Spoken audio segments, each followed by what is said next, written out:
ప్రేమ ఇదిగో ధనులార భావంబు నందిలియరే కేవలము నమ్ముకొని నా పరలోక జీవంబు మనకబ్బును.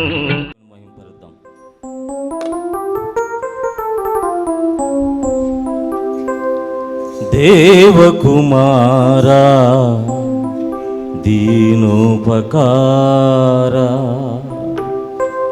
దేవకుమారా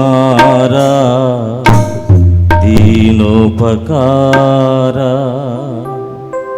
నా వంక దయచూప నా వంక దయచూప నాయన్నరారా దేవకుమారా దీనోపకారా దేవకుమారా దీనోపకారా నా వంక దయచూప నా వంక దయచూప నాయన్నరారా దేవకుమారా దీనోపకారా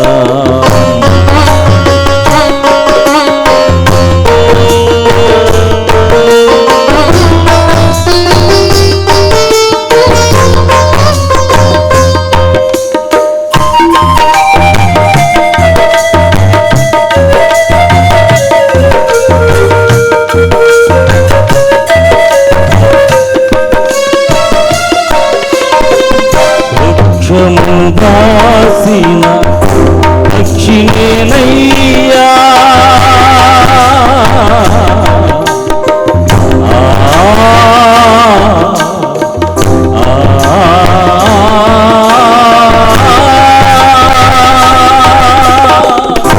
వృక్షము దాసిన దక్షిణేనయ్యా అక్షిణ కరుణచే రక్షింపవయ్యా అక్షిణ కరుణచే రక్షింపవయ్యా దేవకుమారా దీనోపకారా దేవకుమారా దీనోపకారా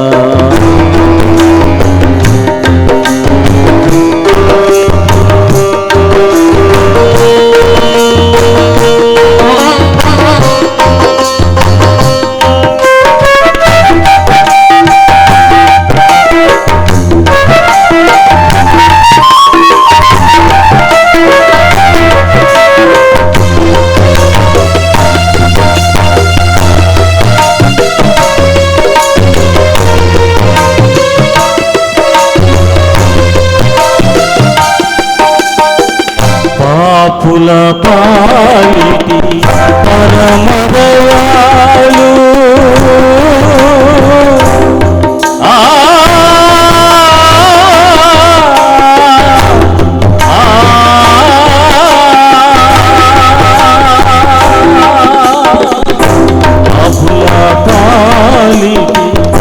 పాపుల పాలిటి పరమదయాళు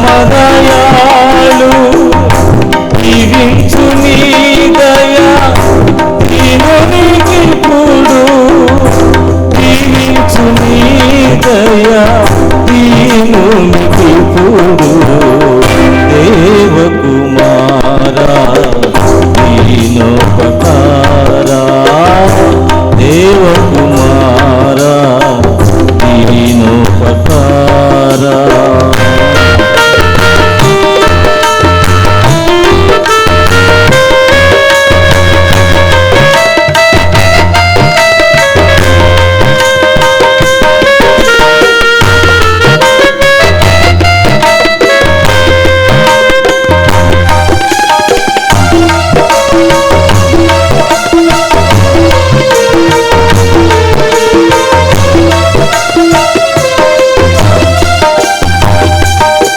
భజన చేసేద నిన్ను భజన చేసేద నిన్ను భజన చేసేద నిన్ను నిజ రక్షకుండా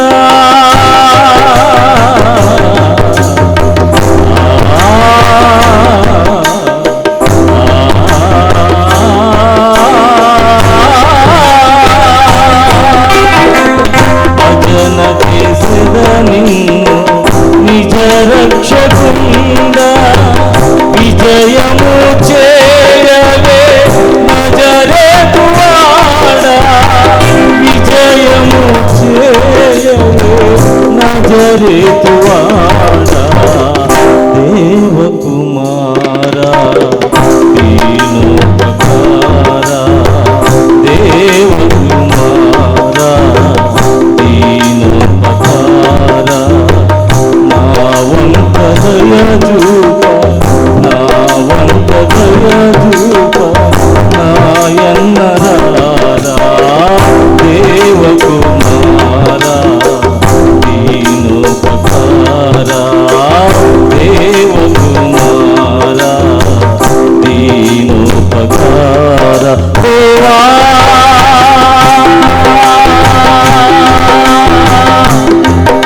దేవా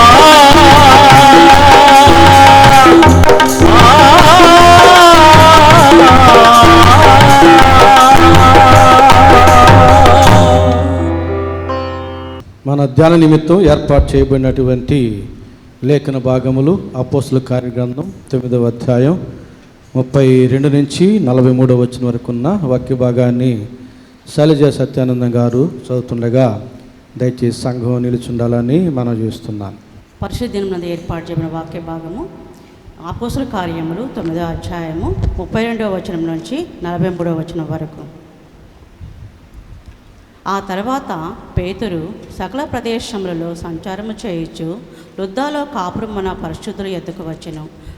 అక్కడ పక్షవాయువు కలిగి 8 ఏళ్ల నుండి మంచం పట్టి ఉండిన అయినయ్య అను ఒక మనిషిని చూచి, పేతురు, అయినయ్య, యేసుక్రీస్తు నేను స్వస్థపరుచున్నాడు, నీవు లేచి నీ పరుపు నీవే పరుచుకొనమని అతనితో చెప్పగా వెంటనే అతడు లేచెను. లుద్దాలోను షారోన్లోను కాపురమున్న వారందరూ అతను చూచి ప్రభువు తట్టి తిరిగిరి. మరియు యుప్పోలో తబిత అని ఒక శిష్యురాలు ఉండెను. ఆమెకి భాషాంతరమున దోర్కా అని పేరు. ఆమె సత్క్రియలను ధర్మకార్యమును బహుగా చేసి ఉండెను. ఆ దినములందు ఆమె కాయలు పడి చనిపోగా వారు శవముని కడిగి మేడగదిలో పరుండి పెట్టిరి. లుద్ద యొప్పకు దగ్గరగా ఉండుట చేత పేతురు అక్కడ ఉన్నాడని శిష్యులు విని అతడు తడువు చేయక తమ యొద్దకు రావాలని వేడుకొనుటకు 2 మనుషులను అతని యొద్దకు పంపిరి. పేతురు లేచి వారితో కూడా వెళ్ళి అక్కడ చేరినప్పుడు వారు మేడగదిలోనికి అతన్ని తీసుకొని వచ్చిరి. విధవరానందరూ వచ్చి ఏడ్చుచు దోర్కా తమతో కూడా ఉన్నప్పుడు కుట్టిన అంగీలను వస్త్రములను చూపించు అతని ఎదుట నిలిచిరి.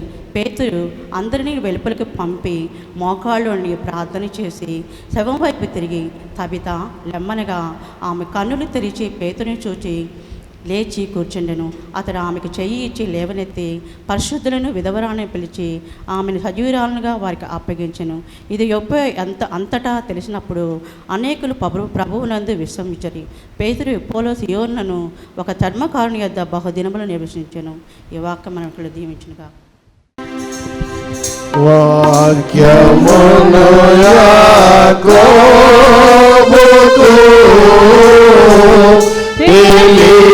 తెలియజేసిన వాడని ఏ జనముకి లాగునా యేసునా వేదని వేరునికి స్తోత్రము గానము చేయుటయే మంచిది మనమందరము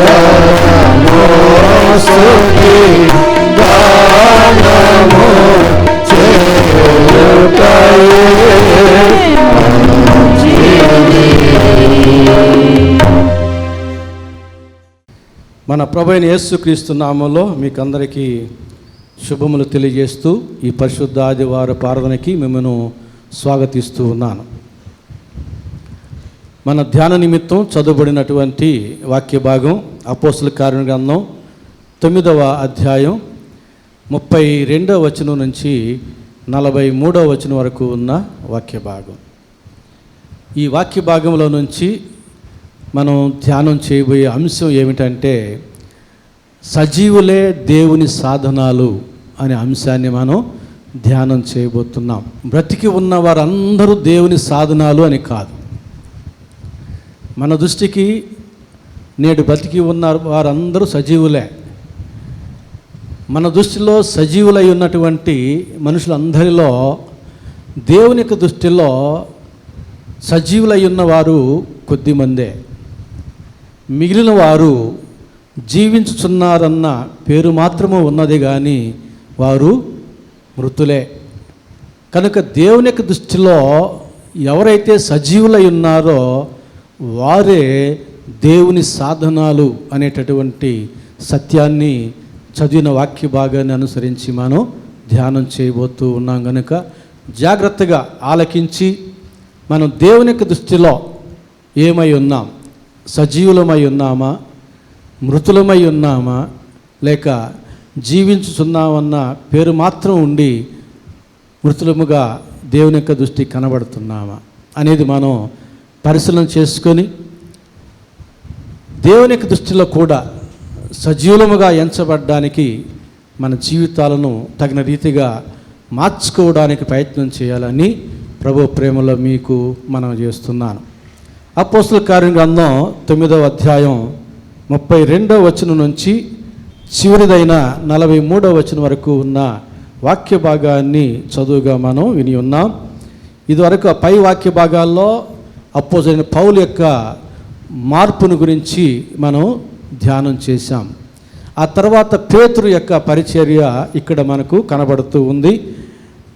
ఈ 32వ వచనానికి నేపథ్యం ఏమిటంటే సౌలు పౌలుగా మారడం, తద్వారా సంఘం అంతటికి క్షేమం కలిగి ఉండడం, దేవుని సాధనాలైనటువంటి వారు స్వేచ్ఛగా ఆయా ప్రాంతాలు సంచరించి సువార్తను ప్రకటించి దేవుని కార్యాలు జరిగించి అనేక మందిని దేవుని యొక్క విశ్వాసంలోనికి నడిపించడం అనేది జరుగుతూ వస్తూ ఉన్నది. అది 31వ వచనం వరకు ఉన్న వాక్య భాగంలోని సారాంశం. పౌలు మార్పు చెందిన తరువాత, దేవుని చేతిలో గొప్ప సాధనమైన తరువాత సంఘానికి అది వరకు ఉన్న శ్రమలు తొలగిపోయినాయి, క్షేమం కలిగింది, ధైర్యం వచ్చింది. చెదరిపోయినటువంటి దేవుని యొక్క సాధనాలు ఆయా ప్రాంతాల్లో స్వేచ్ఛగా సువార్తను ప్రకటించి దేవుని కార్యాలు జరిగించి అనేక మందిని దేవుని తట్టు దేవుని యొక్క విశ్వాసంలోనికి నడిపిస్తున్నటువంటి క్రమంలో పేతురు ఒకనాడు సకల ప్రదేశముల్లో సంచరించుచు లుద్దలో కాపురమున్న పరిశుద్ధుల యొద్దకు వచ్చాను. లుద్ద అనేటటువంటి ప్రాంతంలోనికి వచ్చాడు. అక్కడ పరిశుద్ధులు ఉన్నారని రాయబడి ఉంది. పరిశుద్ధులు ఉన్నారు. లుద్ద అనేటటువంటి ఆ యొక్క ప్రాంతంలో పరిశుద్ధులు ఉంటే 33వ వచనం ప్రకారంగా అక్కడ అంటే లుద్ద అనే ప్రాంతంలో పరిశుద్ధుల యొద్ద పక్షవాయువు కలిగి 8 ఏండ్ల నుండి మంచం పట్టి ఉండిన ఐనయ అను ఒక మనుష్యుని చూచి, పేతురు, ఐనయ, యేసుక్రీస్తు నిన్ను స్వస్థపరుచున్నాడు, నీవు లేచి నీ పరుపు నీవే పరుచుకునుమని అతనితో చెప్పగా వెంటనే అతడు లేచెను. లుద్దలోను సారోనులోను కాపురమున్న వారందరూ అతని చూచి ప్రభువు తట్టు తిరిగిరి. ఇతడు 8 సంవత్సరాల నుంచి పక్షవాయువుతో బాధపడుతున్నాడు. మంచం పట్టి ఉన్నాడు. కాళ్ళు ఉన్నాయి, నడవలేడు. చేతులు ఉన్నాయి, పని చేసుకోలేడు. నోరు ఉంది, చక్కగా మాట్లాడలేడు. మంచం పట్టి ఉన్నాడు. 8 సంవత్సరాల నుంచి ఆ రీతిగా ఉన్నాడు. ఇతరుల దయాదాక్షిణ్యాల మీద ఆధారపడి ఉన్నాడు. అంటే ఒక రకంగా జీవించుచున్నాడన్న పేరు మాత్రం ఉన్నది అంతే, కానీ మృతుడుగానే ఉన్నాడు. పేతురు అక్కడికి వచ్చాడు. ఇతడు పరిశుద్ధుల మధ్య ఉన్నాడు, పరిశుద్ధులతో కూడా ఉన్నాడు. పేతురు అతను చూచి ఏమన్నాడు? అయినయా, యేసుక్రీస్తు నిన్ను స్వస్థపరుస్తున్నాడు, లేచి నీ పరుపు నీవే పరుచుకో. యేసు ప్రభు దగ్గరికి వచ్చిన రోగుల్లో కొంతమందిని, కుమారుడా నీ పాపములు క్షమించబడి ఉన్నవి, నీవు లేచి పరిపెత్తుకు అంటాడు. అంటే పాపం వలన రోగం వస్తే పాపాలు క్షమించి తద్వారా స్వస్థపరుస్తాడు. అట్లా చేశాడు. మరికొంతమందిని ఆయన, ఇదిగో దేవుని క్రియలు వీని యందు మహిమపరచబడ్డానికి వీడు గుడ్డివాడుగా పుట్టాడు, లేదా లాజర్కి జబ్బు చనిపోయినాడు అని చెప్పాడు. అంటే కారణాలు తెలుసు యేసు ప్రభువుకి. ఇక్కడ పేతురు ఆ మాటలు ఏం చెప్పడంలే. అయినయ్యా నీ పాపలు క్షమించబడి ఉన్నవి, నీవు లేచి నీ పరిపెత్తుకు అని చెప్పలే. ఎందుకని? పాపం వలన ఇతనికి ఈ యొక్క బలహీనత రాలే. పరిశుద్ధులతో కూడా ఉన్నాడు ఇతడు. దేవుని మహిమార్థం ఇతనికి బలహీనత వచ్చింది కనుక పేతురు వెంటనే అతను చూడగానే, అయినయ్యా యేసుక్రీస్తు నిన్ను స్వస్థపరుస్తున్నాడు, లేచి నీ పరిపెత్తుకో అని మాట మాత్రం చెప్పాడు. వెంటనే పడక మీద ఉన్న ఐనియా శరీరంలో మార్పు వచ్చింది. అది చుట్టుపక్కల ఉన్న వారికి ఎవరికి తెలియదు. ఐనియా శరీరంలో మార్పు అతను గమనిస్తున్నాడు. ఐనియా ఆ యొక్క శరీరంలోని మార్పును అనుభవిస్తున్నాడు. కండలకు బలం వచ్చేస్తుంది, నరాలకు శక్తి వచ్చేస్తుంది, కదిలించలేని కాళ్ళు చేతులు కదిలించేసేటువంటి ధైర్యం వచ్చేస్తుంది. ఆయన చెప్పిన మాట వెంటనే తన శరీరంలో అద్భుతమైన మార్పు వచ్చింది. పేతురు చెప్పినట్లుగా లేచాడు, పరుపును చుట్టుకున్నాడు, లేచి నిలబడ్డాడు. ఎంత గొప్ప కార్యమో చూడండి. జీవించుచున్నాడన్న పేరు మాత్రమే ఉంది ఐనియాకి 8 సంవత్సరాల నుంచి, కానీ మృతుడిగానే ఉన్నాడు. ఎప్పుడైతే దేవుడు పేతురు ద్వారా స్వస్థ ఇచ్చాడో, పేతురు చెప్పిన మాట ప్రకారంగా అతడు చేశాడో, స్వస్థత పొందుకున్నాడు. ఇప్పుడు అతడు జీవించున్నాడనే పేరు మాత్రం కాదు, అతడు అందరిలాగా సజీవుడిగా, తన చుట్టూ ఉన్న వారిలో ఒకడిగా నడుస్తున్నాడు, పనిచేస్తున్నాడు, మాట్లాడుతున్నాడు, గెంతుతున్నాడు, సంతోషంగా ఉన్నాడు. అది చూచినటువంటి వారు లొద్దలోను షారోనులోను ఉన్నవారందరికీ తెలుసు, ఈ ఐనియా అనేటువంటి వాడు పరిశుద్ధుల సహవాసంలో ఉండి 8 సంవత్సరాల నుంచి ఈ బలహీనతలో ఉన్నాడు. కాబట్టి అతని గురించి ఆ 2 ప్రాంతాల్లోని మనుషులందరూ ఎరిగి ఉన్నారు. అదే ప్రాంత ప్రజలు ఇప్పుడు ఐనియా స్వస్థత పొందుకున్న విషయాన్ని చూచి, అంటే నడవలేని ఐనియాను ఇప్పుడు నడుస్తూ ఉండడం చూశారు. అందరిలాగా ఐనియా ఒకటిగా కొనసాగుతూ ఉండడం చూచి ఏం చేశారట, లాస్ట్లో వెంటనే అతను లేచెను, లొద్దలోను షారోనులోను కాపురం ఉన్న వారందరూ అతని చూచి ప్రభు తట్టు తిరిగిరి. అతను మంచం మీద ఉన్నప్పుడు వీళ్ళందరూ చూశారు, ప్రభు తట్టు తిరగలే. మంచం మీద పడకముందు కూడా చూశారు ఐనియా అని, అప్పుడు కూడా వారందరూ ప్రభు తట్టు తిరగలే. మంచం మీద పడి లేచిన తర్వాత చూచారు, అప్పుడు ప్రభు తట్టు తిరిగారు. ఏంటి తేడా? మంచం మీద పడకముందు ఉన్న ఐనియాకి, మంచం మీద పడిన తర్వాత ఐనియాకి, మంచం నుంచి లేచినటువంటి ఐనియాకి తేడా ఏమిటి? ఈ 3 స్థితిగతుల్లో చూచారు. లుద్దా అనే పట్టణంలో, షారోన్ అనే పట్టణంలో ఉన్న వారందరూ చూశారు. పడక మీద పడకముందు, పడకలో పడిన తర్వాత చూశారు. ప్రభు తట్టు తిరగలా వాళ్ళెవరు. ఇప్పుడు చూస్తున్నారు, దేవుని చేత స్వస్థపరచబడినటువంటి ఐనియాను చూస్తున్నారు. అతని తట్టు చూస్తే ఇప్పుడు వారందరూ ప్రభు తట్టు తిరుగుతున్నారు. ఏమిటి తేడా అంతే. అందుకే ఇప్పుడు ఐనియా దేవుని యొక్క దృష్టిలో సజీవుడైనటువంటి ఐనియా దేవుని చేతులను సాధనమయ్యాడు కనుక ఐనియాని, అనగా దేవుని యొక్క చేతులు సాధనమైన ఐనియాను చూచి దేవుని యందు విశ్వాసం ఉంచిరి. అందుకే నేను ప్రారంభంలో చెప్పాను, సజీవులే దేవుని సాధనాలు అని. అంటే దేవుని యొక్క దృష్టిలో సజీవులై ఉన్నవారే దేవుని సాధనాలై ఉన్నారు. ఇప్పుడు ఐనియా దేవుని చేతిలో ఒక సాధనంగా ఉన్నాడు. అతను చూచిన వారందరూ కూడా గమనిస్తున్నారే, పడక మీద ఉన్నాడు కదా 8 సంవత్సరాలు, మనం జాలి పడ్డాం కదా, మనం దయ చూపించాం కదా, మనం కూడా పరామర్శించాం కదా. మరి అలాంటి అయినయ్యా ఆ రోజుల్లో పక్షవాతం వస్తే ఇక అంతే, ఇక చనిపోయేంత వరకు బాగుపడే వైద్యం అక్కడ లేదు ఆ రోజుల్లో. అలాంటి మరణకరమైన జబ్బు చేత పడి ఆ రోజుల్లో తిరిగి ఇప్పుడు జబ్బు లేకుండా అందరిలాగా ఆరోగ్యంగా ఉన్నాడే. ఏమైంది అయినా నీకు? యేసు నన్ను స్వస్థపరిచాడు, యేసు నన్ను స్వస్థపరిచాడు. అనుమానమా, సందేహమా ఎవరికైనా మాట చెబితే? లేదు. ఎందుకంటే పడక మీద ఉన్నప్పుడు చూశారు, ఇప్పుడు బాగైన తర్వాత చూశారు కాబట్టి వీరికి అనుమానం లేదు. అతను చెప్పే మాట మీద అనుమానం లేదు.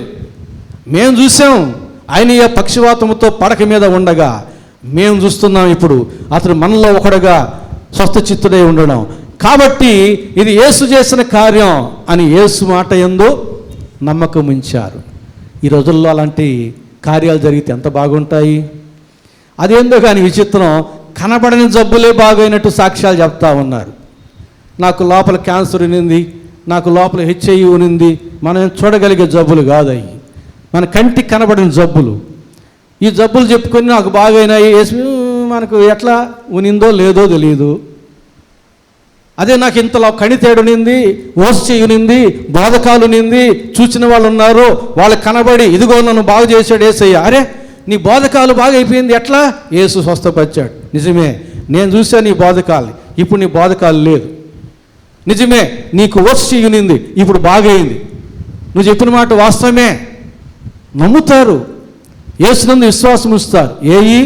అలాంటి అద్భుత కార్యాలు ఇక్కడ ఈ రోజుల్లో అన్ని కంటికి కనబడిన జబ్బులే చెప్తా ఉన్నారు, చెప్పి సాక్ష్యాలు చెబుతున్నారు, మనుషులు సందేహాలు పుట్టిస్తూ ఉన్నారు. కంటికి కనబడేటువంటి జబ్బులు బాగా అయ్యి చూచిన వారు, అది వరకు చూసిన వారు, ఇప్పుడు చూసిన వారు నువ్వు చెప్పిన సాక్ష్యాన్ని నమ్మి దేవుని తట్టు తిరుగుతారు. అలాంటి సాక్ష్యాలు లేదు. ఇదిగో నేను తాగుబోతుని చూశారు, కొంతమంది చూశారు, ఇప్పుడు నేను తాగడంలే, అది కూడా చూశారు, నమ్ముతారు. నా జీవితాన్ని మార్చాడయ్యా యేసు ప్రభు, నమ్ముతారు. అయ్యా నేను ఒకప్పుడు జోదగాడిని చూసిన వాళ్ళు ఉన్నారు, ఇప్పుడు నేను జోదం ఆడడంలే, గమనించిన వాళ్ళు ఉన్నారు. యేసు ప్రభు నిన్ను మార్చాడు, నమ్ముతారు చూసిన వాళ్ళు. నిన్ను ఎరిగిన వారు నమ్ముతారు. అద్భుతంగా జీవితాన్ని మార్చేశాడే. తాగుబోతనంలోంచి, జోదంలో నుంచి బయటపడడం కష్టం. చాలామంది ప్రయత్నం చేసి బయటపడలేకపోతున్నారు. వీరు బయటపడ్డారంటే యేసు ప్రభు బాగా చేసాడు అంటున్నారు. నిజమై ఉంటుంది, యేసు ప్రభువుని నమ్ముకుంటారు. అలాంటి సాధనాలు కావాలి దేవునికి, అలాంటి సాక్ష్యాలు కావాలి దేవునికి. అంతేగాని కనబడనటువంటి సందేహాలు పుట్టించేటటువంటి సాక్ష్యాలు కాదు. కాబట్టి ప్రభునందు పిల్లారా, ఐనియాను చూచిన వారు ప్రభు తట్టు తిరిగిరి. అలాగే యోహాను సువార్త 12వ అధ్యాయం 9-10 వచనాలు కానీ చదివితే, లాజరు చనిపోయినాడు, అనేక మంది చూశారు. లాజరు చనిపోయినప్పుడు చాలామంది వచ్చి చూశారు. యేసు ప్రభు వచ్చి బతికించాడు. వాళ్ళే చూశారు మళ్ళా, అరే చనిపోవడం చూసాము, సమాధి చేయబడడం చూసాము, ఇప్పుడు లాజరు బతికి ఉండడం కూడా చూస్తూ ఉన్నాం. యేసు ప్రభు బతికించినాడు. చూడండి, అక్కడ కూడా లాజరును బట్టి అనేక మంది ప్రభువునందు విశ్వాసం ఉంచిరి. సజీవుడైన లాజరు దేవునికి సాధనమయ్యాడు. అతని చూచిన వారిలో అనేక మంది యేసు ప్రభు తట్టు తిరిగినారు. సజీవులే దేవుని సాధనాలు. అలాగే ఆదికాండం 39వ అధ్యాయం 3వ వచనం నుంచి 5వ వచనం వరకు ఉన్న వాక్య భాగంలో యోసేపును చూచాడు పోతిఫర్. దేవుడు అతనికి తోడై ఉన్నాడని గమనించాడు. అది వరకు కొనేటప్పుడు యోసేపు రూపాన్ని చూశాడు, యవన ప్రాయాన్ని చూశాడు, ఆయన ఆరోగ్యాన్ని చూశాడు, కొనుక్కున్నాడు. యవన ప్రాయంలో ఉన్నాడు, ఆరోగ్యంగా ఉన్నాడు, మనం కొనుక్కుంటే చాలా కాలం పని చేస్తాడు బానిసగా అని కొనుక్కున్నాడు. కానీ కొనుక్కున్న తర్వాత యోసేపు చేసే ప్రతి పనిని చూచి, అది ఫలించడం చూచి, యెహోవా దేవుడు ఇతనికి తోడై ఉన్నాడు. కొనుక్కునేటప్పుడు చూసినప్పుడు ఆ విషయం అతనికి అర్థం కాలే. ఎప్పుడైతే యోసేపు జీవితాన్ని చూచాడో, ఆయన క్రియలను చూచాడో, అందులో దేవుని యొక్క ఆశీర్వాదం ఉండడం చూశాడో, ఇప్పుడు అర్థం చేసుకున్నాడు. యెహోవా అతనికి తోడై ఉన్నాడు. కనుక ఏం చేశాడు? అతని ఇంటి అంతటిని అప్పగించేశాడు. యజమాని తర్వాత యజమానుడిగా అతన్ని హెచ్చించేశాడు. చూసారా, దేవుడు అతనికి తోడై ఉన్నాడని ఐగుప్తు దేశంలోని ఒక ఐగుప్తీయుడు పోతీఫరు కనుగొని ఇంటి అంతటికి అధికారం చేశాడు. అంటే మనం చూచిన వారు ఏం గమనించాలి? దేవుడు మనకు తోడై ఉన్నాడని, మనం దేవుడిలో జీవిస్తున్నామని గమనించినప్పుడు వారు కూడా ఆశ్చర్యపడతారు, వారు కూడా దేవుని తట్టు తిరగడానికి ప్రయత్నం చేస్తారు. అందుకని యేసు ప్రభు కూడా నన్ను చూచువాడు తండ్రిని చూచినట్టే అన్నాడు. అంటే యేసు ప్రభు తండ్రిని దేవుణ్ణి ప్రత్యక్షపరుస్తూ ఉన్నాడు ఆయన జీవితంలో. యేసు ప్రభుని అనేక మంది చూచారు, వారందరూ దేవుని తట్టు తిరగలే.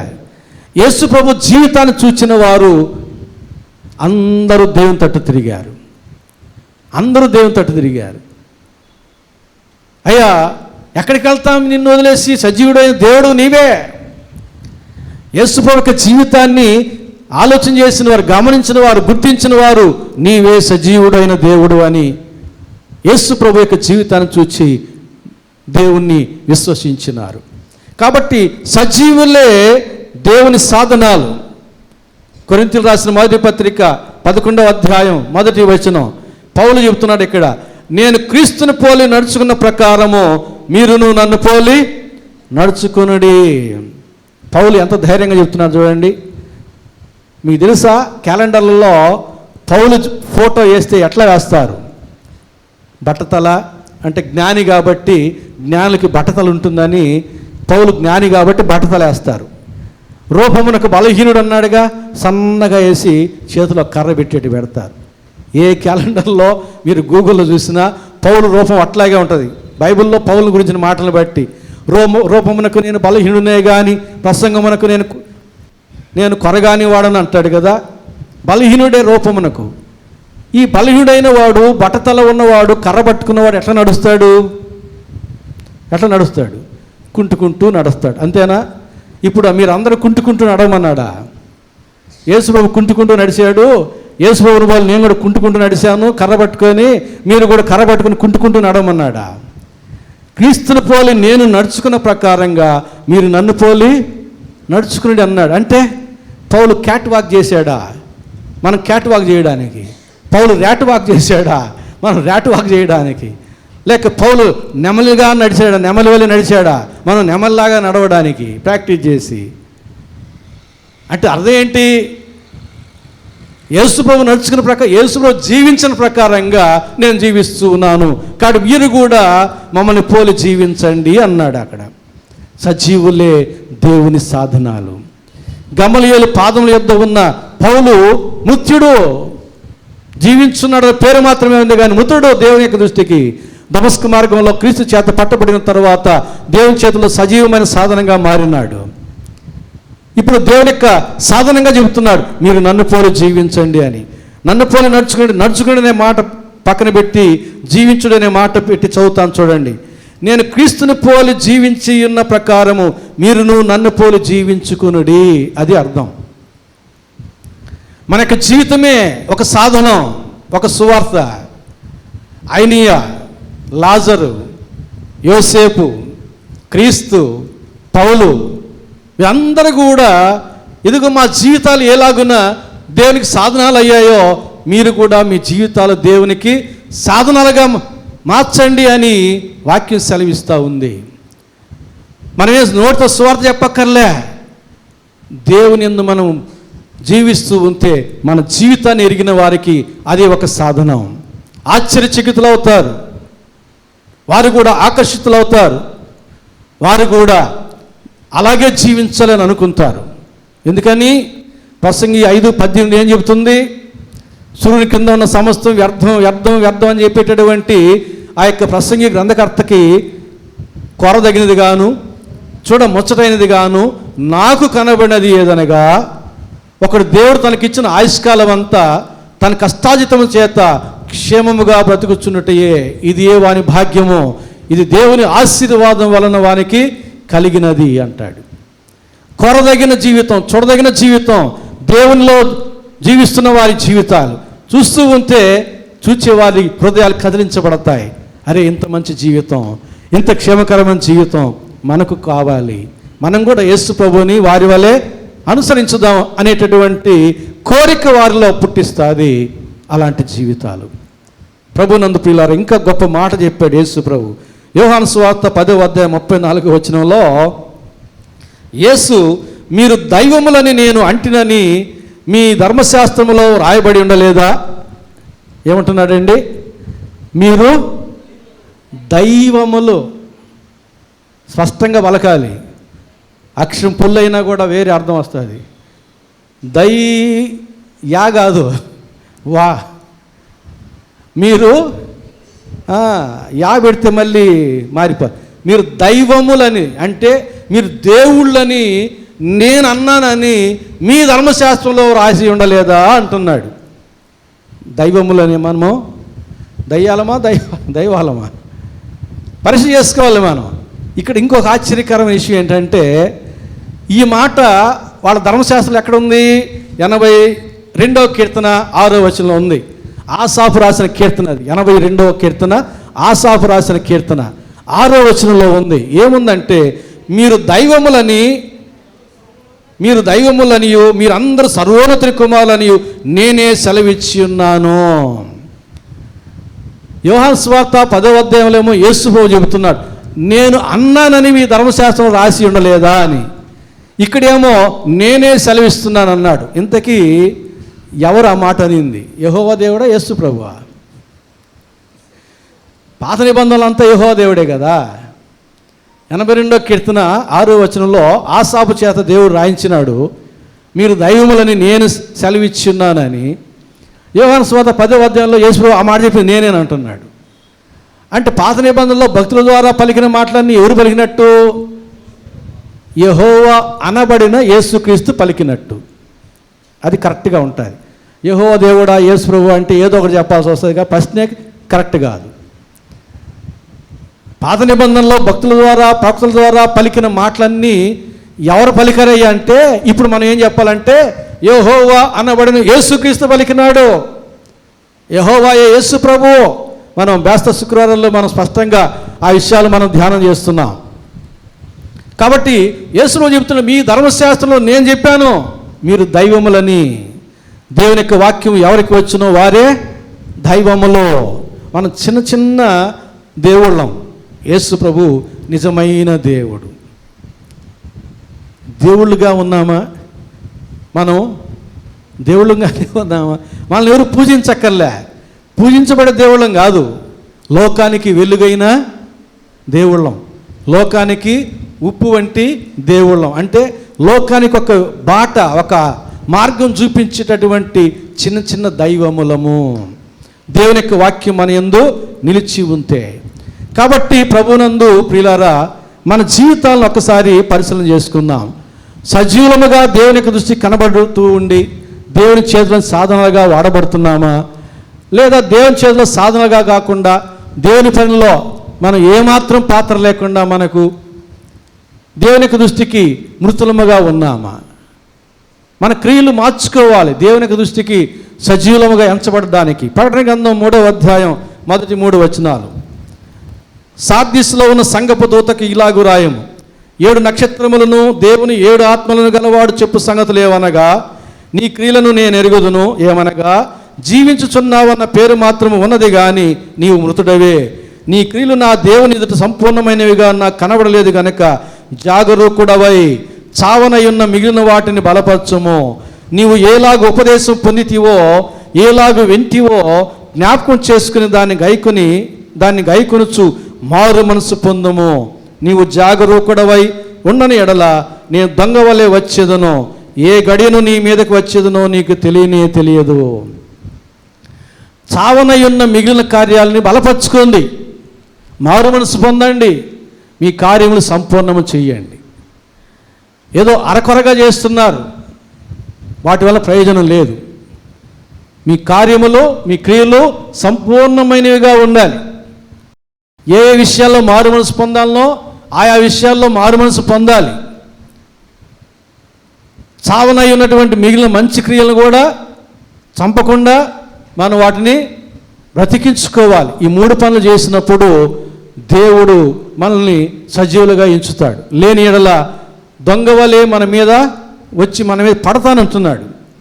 దేవుడు మన మీద పడితే తట్టుకోలేం. కాబట్టి ప్రభునందు ప్రియులారా, ఐనేయ అనేటటువంటి వ్యక్తి ఏ రీతిగా దేవునికి దృష్టికి సజీవుడై అతను చూచిన వారందరికీ ప్రభువునొద్దకు నడిపించడానికి సాధనమయ్యాడో, ఆ రీతిగా దేవుడు మనకిచ్చిన ఆయుష్కాలం అంతా దేవునికి దృష్టిలో సజీవులముగా ఉంటూ మన జీవితాల్ని కనిపెట్టి చూస్తున్న వారికి దేవుని సాధనలుగా వాడబడి ప్రభు తట్టు తిప్పేటటువంటి జీవితాన్ని మనం కొనసాగించాలని ప్రభు ప్రేమలో మీకు మనం చేస్తున్నాను.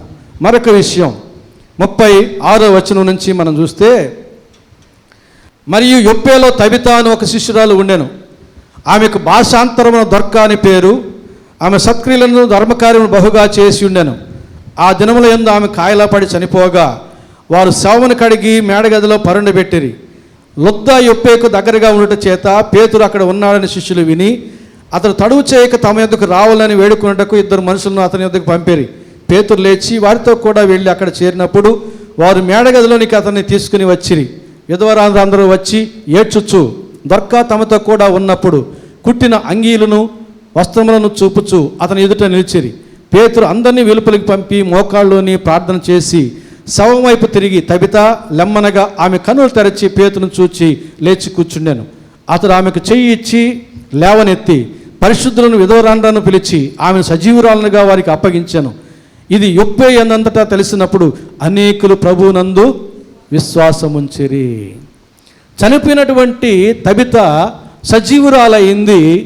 చనిపోయినప్పుడు యొప్పే ప్రాంతంలోని వారు వచ్చి చూశారు, దుఃఖించినారు, వారితో కలిసి ఏడ్చినారు. వారు సమాధి చేయలే, మేడగదిలో కడిగి మేడగదిలో పెట్టారు. సమాధి చేస్తే సమాధి చేసే వారికి ఉండేవాళ్ళేమో చనిపోయినప్పుడు వచ్చిన వారు కనుక మేడగదిలో పెట్టారు కాబట్టి వెళ్ళిపోయినారు. పేతుని పిలిపించుకున్నారు. తడవ చేయకుండా వచ్చాడు, ప్రార్థన చేసి పిలిచాడు. ఆమె బ్రతికింది, వారికి అప్పచెప్పాడు. ఈ ఆశ్చర్యకార్యం ఆ పట్టణం అంతా, యొప్పే అనే ప్రాంతం అంతా తెలిసిపోయింది. ఇప్పుడు ఆమెను చూచి అనేకులు ప్రభువునందు విశ్వాసముంచిరి. ఐనేయాను చూచి అనేకులు ప్రభు తట్టు తిరిగిరి. తబితాని చూచి అనేకులు ప్రభువునందు విశ్వాసముంచిరి. నిన్ను చూచి, నన్ను చూచి, మనల్ని చూచి అనేకులు, వీళ్ళేం క్రైస్తవులు అని అనుకుంటున్నారా? వీళ్ళు క్రీస్తులంట, క్రీస్తువారట అని ఏమి అనుకుంటున్నారు? ప్రభు కూడా అన్నాడు, నా గురించి జనులు ఏమనుకుంటున్నారు విచారించుకున్నాడు. మనం విచారించుకుందాం, నా గురించి ఏమనుకుంటున్నారు. ముఖస్తుతి చేసేవాళ్ళని అడగకూడదు, ఉన్నదన్నట్టు చెప్పే వాళ్ళని అడగాలి. సమాజంలో మన పరిస్థితి ఏమిటో. ఐనియాను చూచి అనేకులు ప్రభు తట్టు తిరిగిరి. తబితాని చూచి అనేకులు ప్రభు తట్టు తిరిగిరి. నిన్ను చూచి, నన్ను చూచి ఎంతమంది, అనేకులు అక్కర్లే, కొద్దిమంది అయినా మన దగ్గరగా ఉండి గమనించేటటువంటి వారైనా ప్రభు తట్టు తిరగగలిగితే అట్టి జీవితాలు ధన్యములు. అట్టి జీవితాల ద్వారా దేవుడు మహిమపరచబడతాడు. చూడండి, తబితా చేసే సత్క్రియలు. పేతురు రాగానే విధవరాన్ని అందరూ వచ్చి ఇదిగో ఆమె కుట్టిన అంగీలు వస్త్రాలు చూపించి ఏడుస్తూ ఉన్నారు. ఇలాంటి మంచి తబిత చనిపోకూడదు, ఇంకా మా మధ్య కొంతకాలం ఉండాలి అంటే తబిత చావును కోరుకోలే వీళ్ళు, తబిత బతికుండాలని కోరుకున్నారు. కనుక ఏడ్చినారు. పేతురు గమనించినాడు, ఇంత మంచి స్త్రీని దేవుడు మరలా ఇస్తే బాగుండు అనుకున్నాడు. మోకరిల్లి ప్రార్థన చేశాడు, ప్రభువా అందరూ కోరుతూ ఉన్నారు ప్రభువా, అందరికీ మేలుకరంగా ఉనింది ప్రభువా, ఆమెకు సత్క్రియలకు ప్రతిఫలంగా హిజ్కియాకి ఇచ్చినట్టుగా మరలా ఈమెకి ఆయుష్కాలం ఈ ప్రభువా అని ప్రార్థన చేశాడేమో, దేవుడిచ్చాడు, బ్రతికించాడు.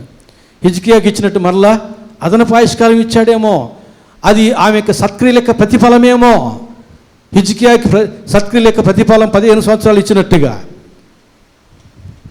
ఆమె పక్షంగా ఎవరు అడగలే. ఆ రీతిగా పేతురు చెడిగాడు, ప్రభు ఆమె సత్క్రియలు ఎదురాడని చెప్తున్నారు, చూపిస్తున్నారు, ప్రతిఫలం నీ దగ్గర ఉంటుంది, మరలా హిజ్కియాలాగా ఆమెకి ప్రాణం ఇవ్వు, దేవుడిచ్చాడు. చూసారా? ఐనియా జీవించున్నాడన్న పేరు మాత్రం ఉన్నది కానీ మృతుడిగా ఉన్నాడు. తర్వాత పేతురు వచ్చి అతన్ని చక్కగా స్వస్థపరిచిన తర్వాత సజీవునిగా అతడు దేవుని యొక్క దృష్టిలో కనబడ్డాడు. అతను చూచిన వారందరూ ప్రభు తట్టు తిరిగినారు.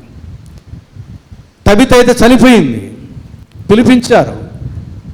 ఆమె యొక్క సత్క్రియల గురించి విన్నాడు, ప్రార్థన చేశాడు. దేవుడు కూడా అంగీకరించాడు, ప్రాణం ఇచ్చాడు. ఆమె సత్క్రియల యొక్క ప్రతిఫలం ఆమెకు తిరిగి ప్రాణం పోసింది. ఆమె యొక్క మంచి జీవితం యొక్క ప్రతిఫలం తిరిగి ఆమెకు ప్రాణాన్ని తెప్పించింది, హిజ్కియాకు లాగా.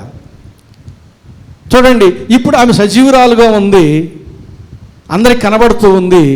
చనిపోయినప్పుడు ఆమెను చూచిన వారందరూ ఇప్పుడు బ్రతికి ఉండడం చూచి ఆమెను చూచిన వారందరూ కూడా ప్రభు తట్టు తిరిగిరి. మత్తయి సువార్త 6వ అధ్యాయం 3-4 వచనాలు చదువుతున్నాను. సత్క్రియలు ఏ రాగున చేయాలనో ప్రతిఫలం వచ్చేటటువంటి రీతిలో మనం చేయాలంటే మత్తయి సువార్త 6వ అధ్యాయం 3-4 వచనాలు. నీవైతే ధర్మం చేయనప్పుడు నీ ధర్మము రహస్యముగా నుండి నిమిత్తము నీ కుడి చేయి చేయనది నీ ఎడమ చేతికి తెలియకుండవలెను. అయితే రహస్యముందు చూచు నీ తండ్రి నీకు ప్రతిఫలం ఇచ్చును. కుడి చేత్తో చేసేది ఎడమ చేయి తెలియకూడదు, ఎడమ చేత్తో చేసి కుడి చేయి తెలియకూడదు. అంత రహస్యంగా నీ ధర్మకార్యాలు ఉండాలి. అదే మత్తయి సువార్త 5వ అధ్యాయం 16వ వచనం చూడండి. 5వ అధ్యాయం మత్తయి సువార్త 5వ అధ్యాయం 16వ వచనం చదువుతున్నాను. మనుషులు మీ సత్క్రియలను చూచి పరలోకమందున్న మీ తండ్రిని మహిమపరచినట్లు వారి ఎదుట మీ వెలుగు ప్రకాశింపనీయుడి. మనం చేసే ధర్మకార్యాలు వెలగాలంటున్నాడు. ఒకవైపునేమో రహస్యంగా చేయమంటున్నాడు, మరొక వైపునేమో వెలగాలంటున్నాడు. వెలగాలంటే ఏంది? అందరికీ మనం ఇచ్చే నోటు చూపించి దానం చేయడమా? అదా? రహస్యంగా చేయాలి. అక్కడ కూడా రహస్యంగా చేస్తే ఆ మేలు పొందుకున్న వాడు ముఖం వికసిస్తుంది. అవసరాలు వచ్చాడు, మనం వాడికి రహస్యంగా మేలు చేసాం, వాడు పొందుకున్నాడు, సంతోషిస్తాడు, వాడి ముఖం వెలుగుతుంది, వాడి సంతోషాన్ని కనీసం కొంతమందికని చెబుతాడు. ఆ రీతిగా తెలియకుండానే ప్రచారం, అదే వెలుగు అంటాడు దేవుడు. రహస్యంగా చేశావు, రహస్యంగా ప్రచారం జరిగింది, అదే దేవుని యొక్క దృష్టికి వెలుగు. కాబట్టి మనుషులు మీ సత్క్రియలను చూచి, కళ్ళతో చూచే కాదు, వారి జీవితంలో చూచి దేవుడు మహిమపరచబడాలి. కాబట్టి మన సత్క్రియలు ఎప్పుడు కూడా రహస్యంగా ఉండాలి. తబిత చేసింది మనుషుల మెప్పు కొరకు కాదు, దేవుని యొక్క ప్రతిఫలం కొరకు. ఆమె చనిపోయిన తర్వాత మేలు పొందుకున్న వారు అందరూ వచ్చి చూపిస్తున్నారు, ఏడుస్తున్నారు. ఆమె చేసిన యొక్క సత్క్రియలకు ప్రతిఫలం తిరిగి ఆమెకు ప్రాణము పోసింది. కాబట్టి మనం మేలు పొందుకోవాలంటే, దేవుని దగ్గర నుంచి మనం మేలు పొందుకోవాలంటే మన సత్క్రియలు ఏమీ చేయకుండా మేలు ఎట్లా వస్తాయి? యెహోవా మంచి వారికి మేలు చేయము. మనం మంచే చేయకుండా దేవుడి దగ్గర మనకు మేలు ఎట్లా పొందుకోగలం? మనకు ఒక అవసరం వచ్చింది, మన కోసం యేసుప్రభు ప్రార్థన చేస్తున్నాడు తండ్రి అయిన దేవుని దగ్గర. ఏమని ప్రార్థన చేయాలి? ప్రభువా, ఇదిగో తబిత అంగిలు కుట్టించిందంట, వాళ్ళకి వస్త్రాలు ఇచ్చిందంట, ధర్మకార్యాలు చేసిందంట ప్రభువా, వాళ్ళంతా వచ్చి చెబుతున్నారు ప్రభువా, ఆమె సత్క్రియలు చేసింది కదా అని పేతురు ప్రార్థన చేస్తే యేసుప్రభు కూడా తండ్రి అయిన దేవునికి అదే చేస్తుంటాడు. ప్రభు, అవును ప్రభువా, సత్క్రియలు చేసింది ప్రభువా, తండ్రి ఇదిగో ఆమె చేసి సత్క్రియలు ప్రతిఫలమి అని వేడుకుంటాడు. మనం ఏ సత్క్రియ చేయకుండా, ఏ మంచి కార్యం చేయకుండా ఉంటే ఏమని ప్రార్థన చేస్తాడు యేసు ప్రభు? ప్రభు, వాళ్ళు ఏ మంచి చేయలేదు, అన్నీ చెడ్డ చేస్తున్నారు, అయినా వాళ్ళకి మేలు చేయమని అడగతాడా? అడగలేడు. కనుక దేవుడి దగ్గర నుంచి మనం మేలు పొందుకోవాలంటే మనం సత్క్రియలు చేసిన వారమై ఉండాలి. వాటిని బట్టి యేసు ప్రభు తండ్రిని అడుగుతాడు, ప్రభువా వాళ్ళు మంచి కార్యాలు చేశారు ప్రభువా, వారిని స్వస్థపరచు ప్రభువా, వారికి ఆయుష్ ప్రభువా, వారిని దీవించు ప్రభువా, నీకు ఏది అవసరమో అది ఇమ్మని అడుగుతాడు. మన గురించి అడగడానికి కొన్ని విషయాలు ఆయన దగ్గర ఉండాలి కదా, అవి ఏదో మనం కనబరచాలి, మన జీవితంలో ఉండాలి కదా. ఏమిటవి? సత్క్రియలు. సత్క్రియలు మన జీవితంలో ఉంటే, వాటిని ఆధారం చేసుకుని యేసుప్రభు తండ్రిని వేడుకుంటే వాటి ప్రతిఫలం మనకు వస్తుంది. ఆయనకి అట్లే వచ్చింది, తబితకి అట్లే వచ్చింది. కాబట్టి యేసుప్రభు కూడా మత్తయి సువార్త 11వ అధ్యాయం 21వ వచనంలో చక్కటి మాట చెబుతున్నాడు చూడండి. ఎంతో వేదనతో చెబుతున్నాడు. 11వ అధ్యాయం మత్తయి సువార్త 21వ వచనం.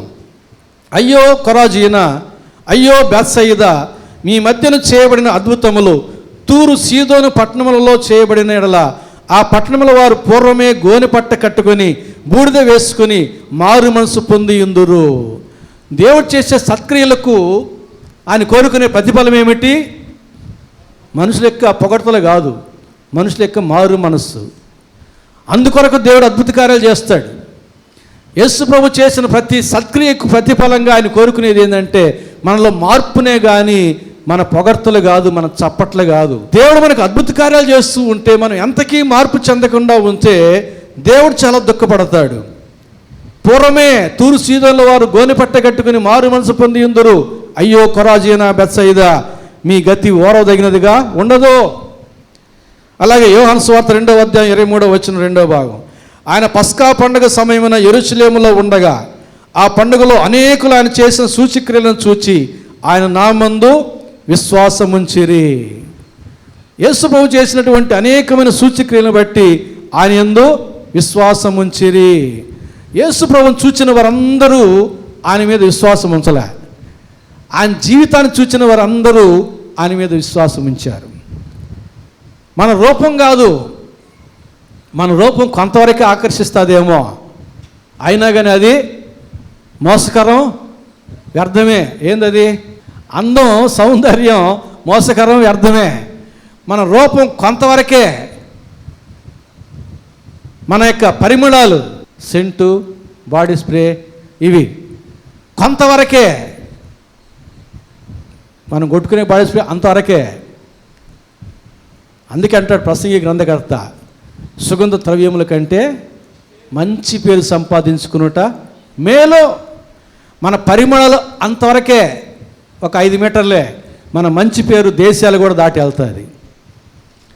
మన మంచి పేరు దానికి ఎల్లలు లేవు, హద్దులు దాటి వెళ్ళిపోతుంది అంతే.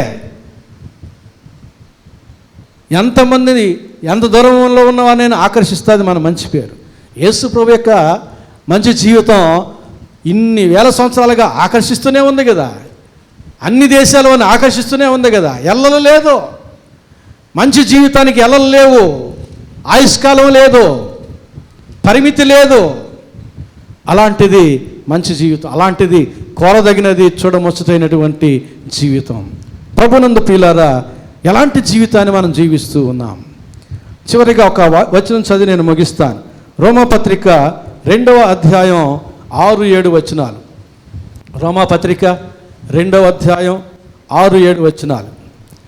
ఆయన ప్రతి వానికిని వాని క్రియల చొప్పున ప్రతిఫలమిచ్చును. ఐనియాకి ఇచ్చాడు, తబితాకి ఇచ్చాడు. ప్రతి వానికి వాని క్రియల చొప్పున ప్రతిఫలం ఇచ్చాడు, ఇస్తూనే ఉన్నాడు, ఇక ముందు కూడా ఇస్తాడు. అవి మంచివైనను సరే, చెడ్డవైన సరే, ప్రతిఫలం మాత్రం ఆయన దగ్గర ఉంచుకోడు, మన ఒడిలో వేసేస్తాడు. మనం వద్దన్నా తీసుకున్నా మన ఒడిలో మాత్రం వేసేస్తాడు. ఆయన రుణం ఉంచుకోడు, ఎవరికి అచ్చి ఉండవద్దంటాడు. అలాంటి యేసుడు ఆయన ఎవరికి అచ్చి ఉండడు, రుణపడడు. మన మంచి క్రియలను బట్టి, చెడు క్రియలను బట్టి మనకు రావాల్సిన ప్రతిఫలాలు మనకు ఇచ్చేస్తాడు అంతే. అవి మంచివైనా సరే, చెడ్డవైనా సరే. 6వ వచనం చూడండి. ఆయన ప్రతి వానికి వాని క్రియల చొప్పున ప్రతిఫలము ఇచ్చును. సత్క్రియను ఓపికగా చేయొచ్చు, మహిమను ఘనతను అక్షయతను వెదకు వారికి నిత్య జీవం ఇచ్చును. సత్క్రియను ఓపికగా చెయ్యాలి. కొన్ని సందర్భాల్లో ఓపిక ఉండదు సత్క్రియ చేయడానికి. సత్క్రియ చేయడానికి దేవుడు మనకు అవకాశం ఇచ్చాడు, సామర్థ్యం ఇచ్చాడు. కానీ కొన్ని సందర్భాల్లో మనకు పాలుమాలిగ్గా ఉంటాం, ఓపిక ఉండదు. ఏదో ఒక మాట చెప్పి తప్పించుకుంటాం, సేద తీరుతాం. అంటే వచ్చిన మంచి అవకాశాన్ని మనం పోగొట్టుకున్నాం. సత్క్రియలు చేసే అవకాశం మనకు వచ్చిందంటే అది గొప్ప భాగ్యం. చైనాలో అంట ఒక వ్యక్తి యేసు ప్రభువుని నమ్ముకున్నాడు. ఎవరికైనా ఏదైనా మేలు చేద్దాం అనుకుంటే మేలు పొందుకునే వాళ్ళు ఎవరు కనపడడంలే.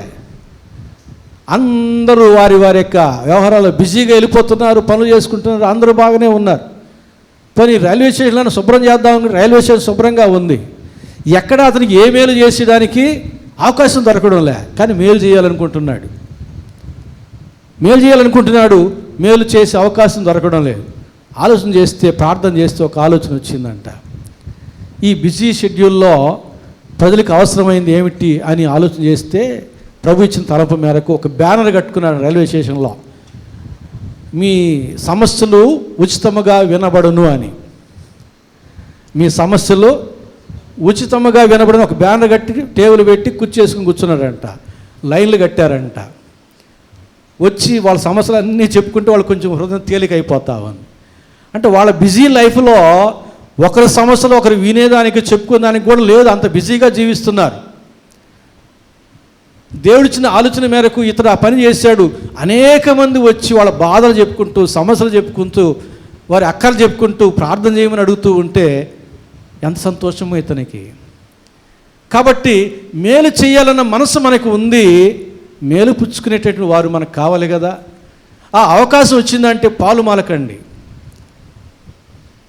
అందుకంటాడు సత్క్రియను ఓపికగా చేయండి, ఘనతను మహిమను వెదకండి, నిత్య జీవం మీకు దేవుడు దయచేస్తాడు.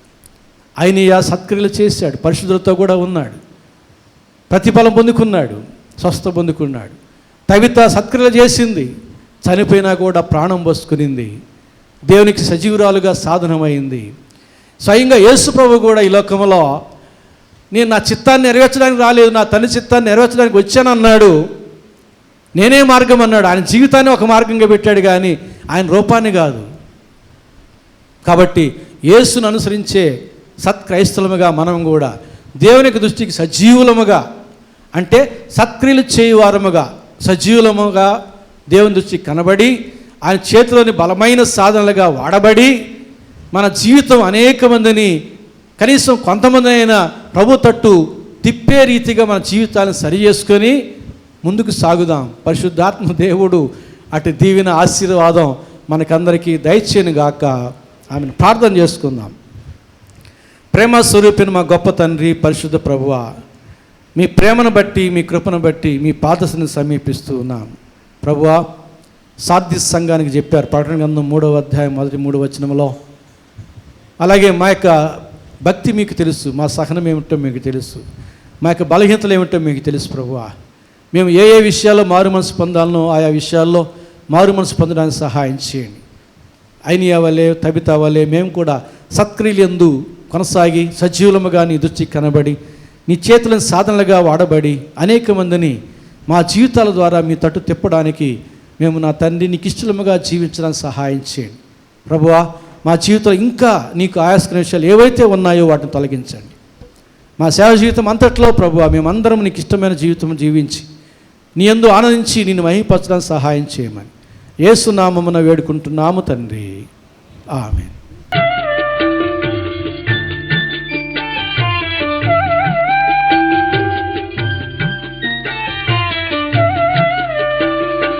దేవుని ప్రేమ ఇదిగో ధనులార భావంబు నందిలియరే, కేవలము నమ్ముకొనినా పరలోక జీవంబు మనకబ్బును, పరలోక జీవంబు మనకబ్బును.